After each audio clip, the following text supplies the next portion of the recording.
50 Cent just fired back at Marlon Wayans, of all people. I never had that on my card for 2025. The beef is escalating fast, too. After Marlon Wayans made some comments in defense of Diddy, in slight defense of Diddy.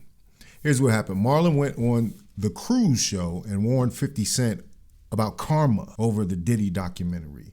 We ain't baby all close. Nah, you stupid. But, yo, look, Puff is... Nah. You working with Pac? Puff for 30 years. You saw Big before he passed? Yeah. Bro, so you're close. And Jack, what were you saying? In the documentary, there was insinuations of, that Diddy possibly had something to do with both Tupac and Biggie. And, Who's telling the story, right? You can skew... People very close to the situation. But you can create any narrative as a producer and as a director and as a storyteller. I can create a narrative. I could be like, you know what? You have? I could create a narrative. Well, we see it all the time on reality shows. Reality that's shows. Right. Yeah, That's you write a narrative. Character. It doesn't mean it's true. It doesn't mean it's true. I can get interviews. I can do this. I can get footage, and I could make you think this about that person. Nah, for sure, yeah. And that doesn't necessarily mean it's true. So for me, I think, look, 50 and Puff have a long-term beef. It's personal. People are saying 50's wrong for doing it, but 50's right for doing it. It's divided. It's between him and Puff. And before it's between him and Puff, it's between both of them and God. Just the way Puff is down on his luck and 50's kicking a man when he's down. God is going to... If 50 ever luck turn up on 50, that you got to be careful what you put out. There's a karma to every action that you do. He said 50's kicking a man when he's down and that there's consequences to profiting from someone else's downfall. That's real. That's real advice. 50 didn't take it that way, of course. And he clapped back on Instagram, as he does. 50's response, he posted a picture of Marlon from White Chicks. You know, the one where he's in full drag makeup? Yeah. With the caption, "Keep my name out your mouth, boy."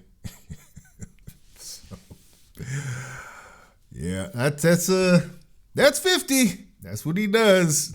Aggressive, direct, no subtlety. But I think he might have, I don't know. In my mind, I don't think he's ever really tangled with a comedian in this way. A comedian on the internet. As we know Marlon's history, Marlon has had his own beefs online. And he's made short order of a lot of people, other comedians that we thought might have the upper hand on him. So does 50 want to tangle with an actual comedian? Because Marlon's first instinct was to clap back with a little something different. He posted a parody of 12 Years a Slave poster with 50's face on it. Caption, "Now let's think about this, 50. Now let's think about this. Let's really think about this. Does 50 Cent want to tangle with someone who actually does comedy as a job, a professional comedian? It's a little different than when you're beefing or you're talking about Diddy and he's already in jail, locked up, right? When you have an active opponent who can roast the hell out of you, let's just say, he comes from a family of roasters, family of comedians, top of their game. He's not broke. So, and I think it comes from his relationships in the hip hop industry over the years. Like Marlon knew Pac pretty well. He did a movie with him. He knew Big and he knew Puff. Like he's known people for years. So you just going out here kind of starting stuff with them when they can't really fight back, when Puff can't defend himself. And after he's already been convicted of the Mann Act violations, he's in jail. It doesn't seem like a fair fight. And I see Marlon's impetus for jumping into this, It just ain't right. But in that clip, what started off with what Marlon was offering was industry commentary about the Diddy documentary. You can manipulate stories. And I gotta say, when I was watching the Diddy documentary, now that I've seen the whole thing, you kind of discredit yourself when the family comes out and says the whole Puff making Biggie pay for his own funeral or this big celebration after his death on his account was false, when the people who actually handle the books for Biggie say that was a lie. That takes away credibility. What else is a lie in this documentary? That's what you have to start asking. When you start platforming people like Tisa Tells, now we talked about Tisa Tells on this channel. A payoff you can give me or take it away. There's not access you can give me or take it away. There is not a PR person you can give me or take it away. There is not a platform that you can give me or take it away that would ever make me stand here and give up my integrity to try to act like the jury didn't get it wrong and to try to act like that monster is unrepentant and was walking the streets. Wow. And that is my official statement on Diddy. Not the most reliable source. Now, she wasn't in the documentary for a whole lot, but then Capricorn Clark, who probably was one of the most damaging people to the state's case on the stand.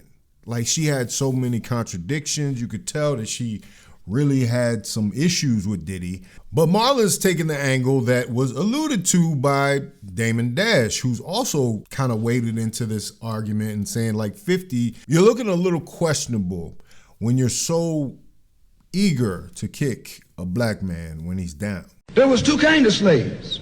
There was the house Negro and the field Negro. The house Negro. We know what Diddy did was reprehensible. We know that he had domestic violence problems, drug problems, all this stuff. But to take the opportunity and then to profit from it, you have to ask about the ethical dimensions of 50 Cent jumping in there. And I covered in my last video that there's a big reason that 50 jumped in there. It's because his baby mama is involved, right?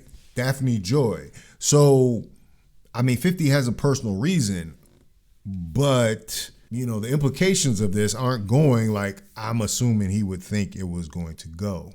Because now people are starting to ask questions now. They're like, all right, you set up this boogeyman. Diddy is the boogeyman, all right? So now what? Why are you in this? Why are you willing to put your face on this? You know, because, I mean, obviously, I think the production existed and 50 attached himself to it and maybe offered some resources and publicity. And also, like I said, ingratiates him to Netflix. He starts having a relationship with Netflix. So his future career opportunities will actually be impacted by this. But at what cost? 50 Cent going at Marlon Wayans? That's going to be a different battle than we've ever seen because Marlon is just as petty as 50. I've seen him go line for line on Twitter, just roasting somebody all through the night, you know. Now, you know, these men are grown men who have families, obviously, but it seems like Marlon's got time. Marlon's got time. As long as it don't go to no street shit, you know, like that's where 50 is got the best. But 50 is a practical joker in his own way. He goes to his Instagram. He does a lot of videos and skits and all types of little things and promotes his liquor at the end. It's real cute, right?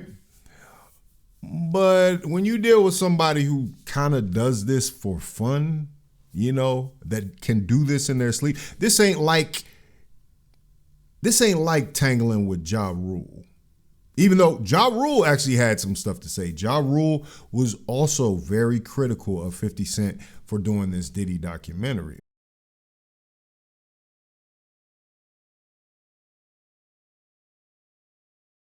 I think the industry at large are looking at it like, you know, the music industry is just about over, right? You know, a lot of people are just backing out completely. They're not even really trying to make records anymore. But so I don't think this will really impact 50's opportunities in the music industry because he's pretty much fully in the film industry. But why use that opportunity? The question I would ask is, would Diddy do this to 50? I don't think so.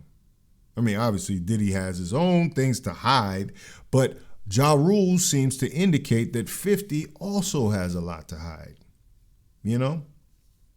But before I get down that path, comedians operate in a different arena. When you fight back against somebody whose career is making people look ridiculous, you're just giving them content.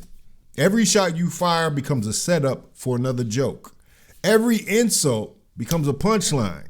So 50 posting Marlon and a white chick's character, when you got people dressing up as white chicks for Halloween, men and women, like, you're not really gaining much from doing that. He kind of wears that as a badge of pride. He did it on purpose. He wrote the movie.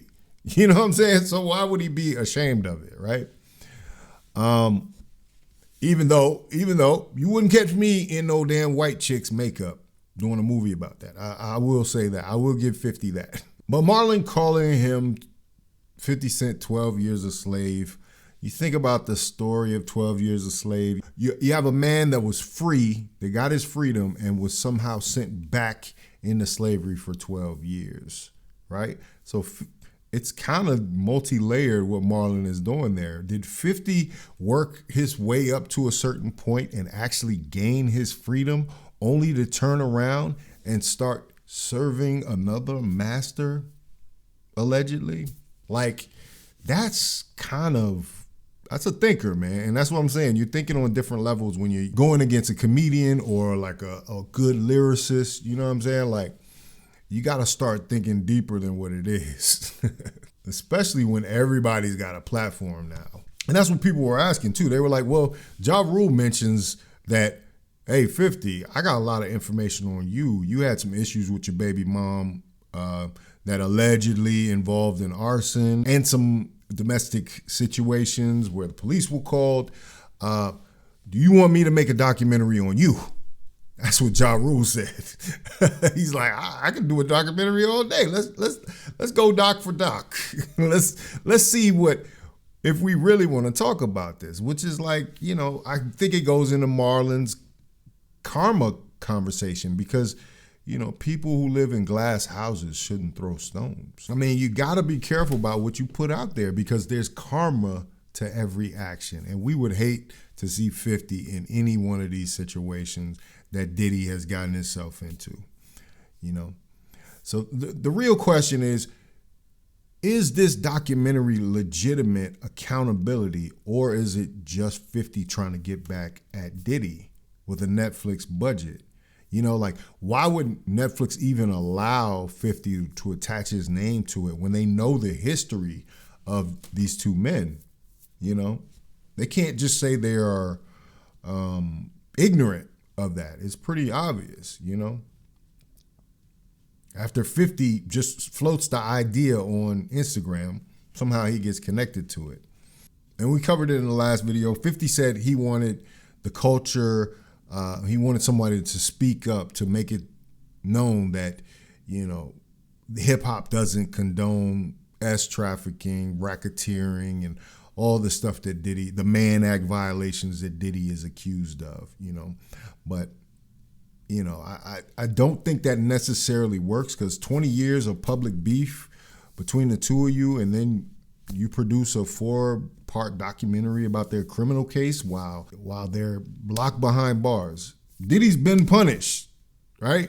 He got 50 months. He's got to do his time. He'll probably get out earlier than that. But, you know, is that accountability?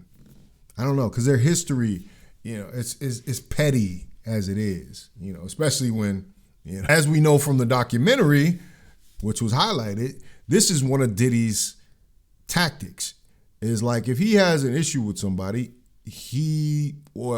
sometimes if he has an issue with somebody or he sees somebody with a woman that he wants, he seeks out to have that woman. And so it was very easy, and very shortly after she was with 50 Cent, Daphne Joy ended up in Diddy's house. So, you know, and a woman has free will, obviously, but this is one of the things that Diddy likes to do, especially when it's your child's mother. So either way, they're both firing shots at each other. Marlon hasn't really even gotten started good yet, but neither one of them is backing down. You know, they're fighting on different terms now. They're in their respective corners, but they threw the first shot, and so the first round was 12 Years a Slave versus White Chicks. So we'll see where it goes after this, but I think it's going to be interesting, you know. You know, 50 usually overwhelms everybody with just a volume of posts. But for this one, for some reason, he only dropped that one and then he got kind of ghost, got kind of quiet. I think he might have actually dropped one more. Oh yeah, the second one he put up for Marlon. Second one he put up for Marlon was actually talking about his Club Shay Shay appearance when he talked about going to the Diddy parties, right? So 50 wants you he wants to posit the idea that Marlon was somehow complicit with Diddy's behavior, and because he was present at his parties for the last 30 years. I mean, it raises a good point. You know, you were around. Did you see anything? He claims that he hadn't seen anything in the Club Shay Shay clip. I mean, I just want to see how far this is going to go. I want to see who's really going to, I mean, it's going to be funny regardless of the fact, you know, both of them are funny in their own ways, but 50 has built his brand on being the toughest guy in the room. But what happens when the battle doesn't require being tough? It requires being funny. I don't know, man. I don't know.